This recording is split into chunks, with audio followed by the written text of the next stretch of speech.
are interested in the idea of how to knit 2 socks at once because they don't like making a second sock the same as the first one when they've already finished the first one. And a lot of people call this second sock syndrome. So if you suffer from second sock syndrome, this technique that I'm going to show you here may be your cure. I've got 2 toes here, and these are toes I made with different techniques, but obviously if you're making a real pair of socks, you would make 2 identical toes. But both of my toes have the same number of stitches, and I finished the toe shaping.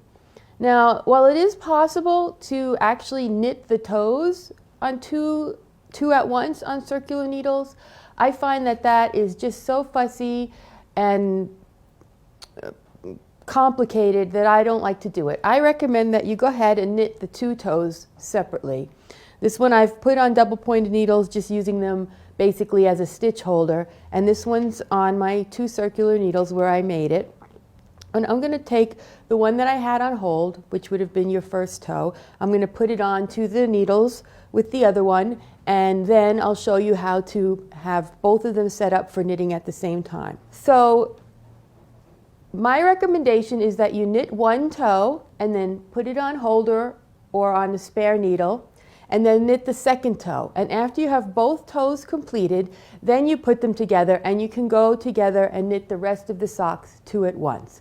But trying to get started with just a few stitches and shaping the toes and trying to do 2 at once, all of that together, I find is just a bit much to handle. So I've never done it that way. I just think that it's okay even with second sock syndrome, you can manage to knit 2 toes 1 at a time. And so that's what I'm showing you here. I've got my 2 toes completed, and now I'm going to put them together. So this is my 2 circular needles, and they're different lengths just because that's what I happen to have handy. And I don't knit on 2 circular needles a lot, so I haven't purchased a bunch of needles that are identical, 2 identical ones to use for this purpose. I usually buy my circular needles several in the same size but in different lengths so that I can use them for all different kinds of projects. But if you knit on 2 circulars a lot, you've probably got a collection where you have 2 identical needles, or at least 2 needles the same length. It's not necessary for this technique to have 2 needles that are the same length, however.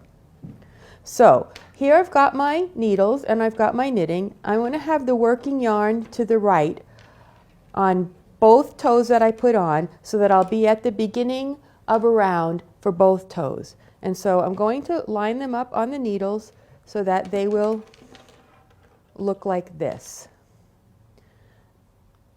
Of course, the way that I have to hold the needles, the way that's comfortable for me to slip stitches onto the new needle, is to have the new needle, the needle I'm putting the stitches on, in my right hand.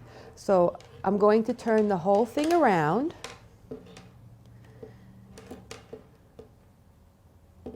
And I'm going to take the needle that's closest to me with the 1 toe on it, and I'm going to take the needle or holder or a piece of yarn, whatever you have your stitches on for the first toe that you completed. Make sure again that they're both facing in the same direction. And I'm going to put those stitches, I'm just slipping them purlwise, basically just switching them onto this needle from a holding place. So just 1 stitch at a time, just sliding them on there.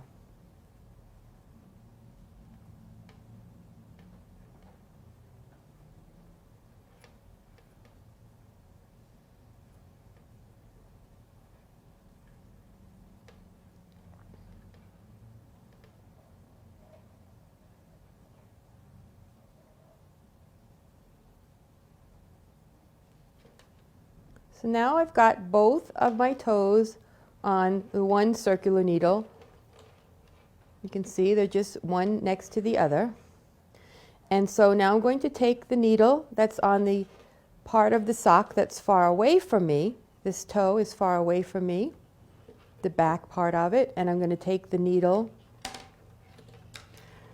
with the stitches on the second toe on the back part that's far away from me, and I'm going to do the same thing. I'm going to slide those stitches 1 at a time onto the second circular needle. Again, I used these double pointed needles just as a stitch holder to hold the first toe while I was knitting the second. It doesn't have to be on a double pointed needle. It can be on a regular stitch holder or a piece of scrap yarn or a spare circular needle. Sometimes using a circular needle that's a smaller size than you're knitting with works really well as a temporary stitch holder.